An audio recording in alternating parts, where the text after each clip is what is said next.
سلام درنو لیدونکو، د نن ورځې تازه او مهمو خبرونو ته ښه راغلاست. د افغانستان کرکټ بورډ ویلي دي د بورډ د فساد ضد قانون له اصولو د سرغړونې له امله یې پر توپ وهونکي احسان جنت د 5 کلو لپاره بندیز لګولی دی، چې په وینا یې سملاسي پرې پلی کیږي. د افغانستان کرکټ بورډ لخوا په خپره شوې خبرپاڼه کې راغلي دي د کابل پریمیر لیګ یا KPL دویم پړاو سیالیو پر مهال پرې د سرغړونو له کبله دغه بندیز لګول شوی دی، خو په اعلامیه کې د سرغړونې په اړه ډېر معلومات نه دي ورکوی شوي. د اعلامیې له مخې احسان جنت به اجازه ونه لري چې له 5 کلونو لپاره په کرکټ او د کرکټ اړوند چارو کې برخه واخلي. بل خواته د سعودي محمد بن سلمان السعود په مشرۍ د سعودي عربستان حکومت اعلان کړی دی چې له خپلې فضا څخه د اسرایلو پر لور د ایراني میزایلو تیرېدو ته اجازه نه ورکوي.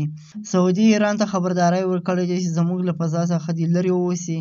سعودي اعلانوي چې ایران اجازه نه لري چې زموږ له فضا څخه په استفادې د اسرایلو پر لور توغندۍ وتوغوي.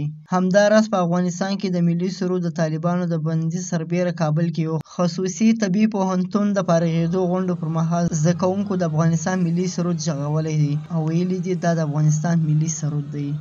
بل خواته د پښتون ژغورنې غورځنګ مرکزي کمیټې او صوبایي کمیټې لخوا څخه د غورځنګو ملګرو ته په سختۍ سره هدایت شوي دي چې په سوشل میډیا د هر قسم نفاقي خبرو څخه ډډه وکړي او یو ملګري ته هم اجازه نشته چې تر 11 اکتوبر له مخې بله کومه خبره سوشل میډیا کې زیر بحث کړي چې د هغې څخه نفاق او خفګان او نفرت جوړیږي.